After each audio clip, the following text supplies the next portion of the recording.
看那个档哦，好粗啊！今天炸天妇罗这个大酱，我总觉得很像谁，但我就是想不起来。哎，还是算了，好好吃饭。今天我们虽然是在神户吃天妇罗，但我们这次在神户其实并不只是吃，还有一个好玩的地方，我想去看一下，就是在日本一个以咖啡为主题的博物馆啊，博物馆，电影的原画。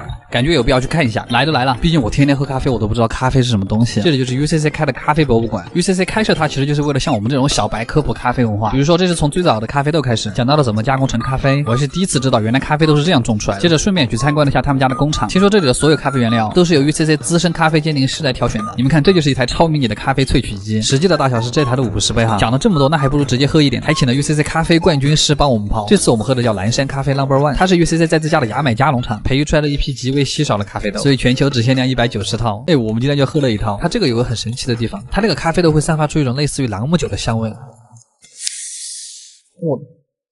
巨香，不愧是在橡木桶里面做的咖啡，是没有喝过的味道。最后这款南山咖啡礼盒在品牌旗舰店也快要上线了，对咖啡感兴趣的小伙伴可以去看一下。参观完之后，我们还是要回归我们的正题。但说真的，其实天妇罗的很多老店都是藏在这种老城区，很老很地道。到了，是一家夫妻经营的小店，它这种也是会给你一直上菜，直到你叫停。前菜跟小菜是这种3拼，其实就是开个胃。里面的无花果虽然没有那么多汁水，但是我很喜欢它奶香的味道。然后一般第一个上的天妇罗会是炸虾，虾头跟虾身也会分开炸。炸虾头真的是一吃你就知道这家店的水平，这家店的味道吃起来就像刚出炉的薯片。然后吃虾身的时候，你可以蘸一点这个萝卜高汤，也可以蘸一点盐，都还挺好吃。然后第二个上的是血子，血子的肉本来就很香，所以就不蘸盐了，换成姜黄粉会更好吃。接着茄子来了，这个好吃，它在茄子的外层其实切了很多刀，所以它可以吸满高汤，外面油脆，里面有很多汁水的感觉很爽。然后又是一个重头戏，香菇蟹肉，就是把香菇的腿切了之后换成蟹肉，再用面粉裹成一个球之后炸，炸过之后的香菇味道更大，就和蟹肉非常的配。然后是2块洋葱，不愧是万物皆可天妇罗呀，这种配菜都可以炸，还好是微甜。接着是一条接吻鱼，虽然它这个名字确实有点怪，但这个鱼在天妇罗里面经常出现，肉的香味其实本身不大，但是肉质会比较弹牙，可能因为天妇罗强调的就是外脆里嫩，所以这种鱼就很适合。接着是我很喜欢的扇贝肉，其实块头还挺大，它这个可以带一点萝卜丝儿，会是2种甜味的交织，吃起来就很满足。接着这个是紫苏叶包的鱼肉，这个你吃起来就完全感觉不到鱼肉的味道，因为紫苏叶的味道实在是太大了，但是里面的鱼肉特别的嫩。然后上的是组合菜姜和鱿鱼，这种鱿鱼炸过之后就会变得很松软，总算嚼起来不会那么累了。接着是一片水果玉米，就是直接切下来的一片，这个我真的想再来10份。最后当然是以青椒收尾，青椒就吃原汁原味就好。吃完天妇罗之后还会给你上一碗天妇罗冬，它上面是连着照烧的那种酱，里面是蟹肉跟虾肉，还有一点藕粒，吃起来还挺下饭。总的来说这家店的菜品都还是可以的。秋天的第一顿天妇罗，然而并没有吃到松茸，可惜了。阿吉推荐指数8.5分，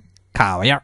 大家都知道日本人很喜欢吃鳗鱼饭，我们今天就探一家稍稍正宗一点的鳗鱼饭专门店。进门还看到了可爱的鳗鱼饭做法插画，这家店真的是只卖鳗鱼饭，连别的配菜都很少。店员上了一杯热茶和一杯冰水，说吃之前喝一杯茶是清理味觉用的。这家店连放筷子的都是小鳗鱼，先上了一份鳗鱼玉子烧，刚开始我还以为它只是淋了一层鳗鱼汁，没想到夹开之后里面居然有一整块鳗鱼。这种玉子烧我还是第一次吃，鲜嫩的鳗鱼加上鸡蛋的香味，味道还是非常独特的。再来一碗这个蒸蛋，当然这里面也是有鳗鱼的，鸡蛋是和鳗鱼一起蒸的，所以蒸蛋里也带一点鳗鱼的鲜味。我们点了鳗鱼饭也开始烤了，先上的是小份的普通鳗鱼饭，大概就是这个样子。然后这是我点的特级鳗鱼茶泡饭，茶泡饭在鳗鱼饭里面也是一种常见的吃法，这种吃法味道也会比较丰富。不过因为第一次来害怕吃不懂，我们还是请来的服务员为我们讲解一下。大概就是说要分为4个步骤吃，第一遍就是最普通的吃法，我已经闻到肥嫩焦香的鳗鱼味了，这种炭烤的味道就是很香。第2碗我们就用茶泡饭，茶只需要盖到碗的1/3就可以了，喜欢喝茶的朋友可以多加一点，这种茶有一点点抹茶的味道，但是比抹茶清淡，正好中和了酱汁的甜味。鳗鱼本身很软糯，加上很强的炭火香气，最后再带上一点茶的芬芳，不得不说这个味道还是很高级的。唯一的不足就是分量比较少，但总体感觉餐厅的环境、服务和味道还是很不错的。阿基推荐指数9分，卡玩意儿。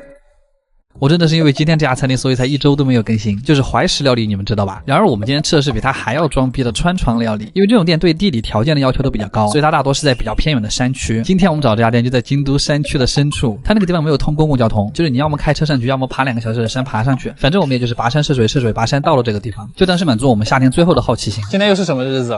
又是乱花钱的日子。终于到了呀，姐妹们！入口就是这种高级日式庭院的设计，非常喜欢。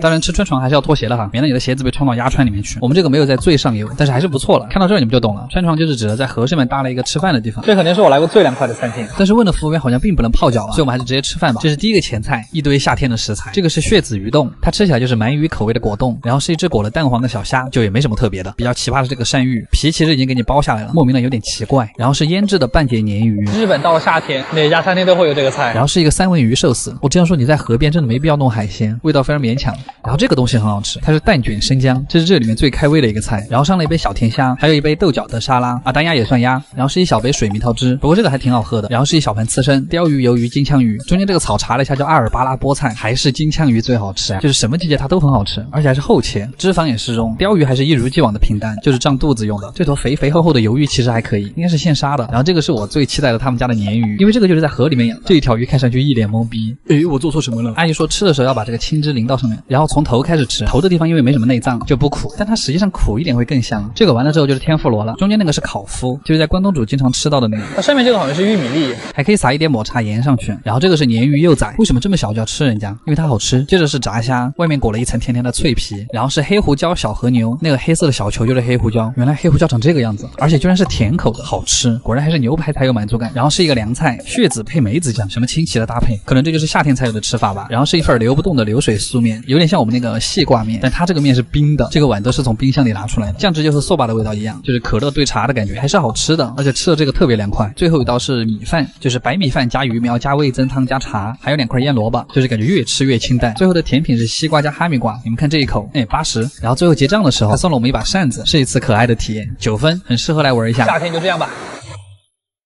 卡玩意儿，我的妈呀！今天这家烤肉店真的太有精神了。对不起，阿基悄悄退出了刘畊宏老师的直播间。同样都是日本最贵的和牛，为什么他家就可以这么好吃？这一口下去，哇！哈喽，大家好，我是阿基，又要吃到了，我的妈呀！今天我们来到了新宿，我们又是一样的画面。予約したの龍です。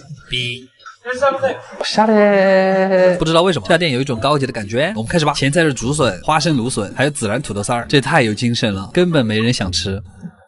好难吃啊！我们今天直接跳过前菜吧。这是我们今天第一盘烤肉，长条薄切牛舌。它切这么长有个好处，就是可以卷着别的东西吃。这次搭配的是小嫩葱，嫩葱那种细碎的齿感，再配上薄切牛舌那种又软嫩又弹牙的质感，就是不仅嚼起来很开心，而且嫩葱刚好又调带了牛舌的那股油脂味，好吃。接下来这个是熟悉又陌生的逃不掉的生肉环节，还好只是一块寿司，寿司就会显得生肉合情合理。它是贝柱加上生和牛，还有它的寿司呀。接下来是我们的老朋友横膈膜肉，这个部位还有个叫法叫心头肉。我发现他们家的每一个菜都像一个单独的小摆件。横膈膜肉就是口感特别细腻，它那个柔软程度就像在吃一块肉感十足的棉花，再配上一点他家的秘制柚子酱。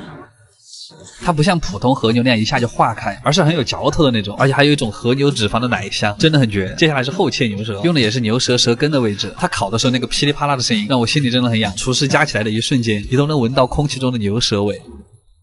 还是怎么做到表皮是脆的，但里面是生软的状态？好肥啊，好爽啊，好香啊！它这个嚼起来就是比内脏要柔软，但又比肥肠有嚼劲。当还在回味这块牛舌的时候，服务员趁我不注意，一盘生肉悄悄端了上来。我发现这种高级烤肉店的套路就是分量不够，生肉来凑，真的是商场如战场。作为刚才这盘生肉，它用的是那种很肥的碎肉，它没有任何的蘸料，就是直接这样吃的。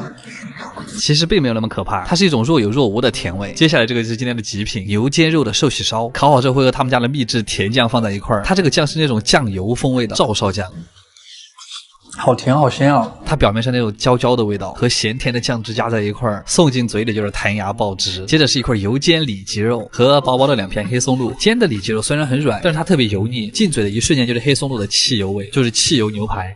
哇，我们的老敌人长命百岁草。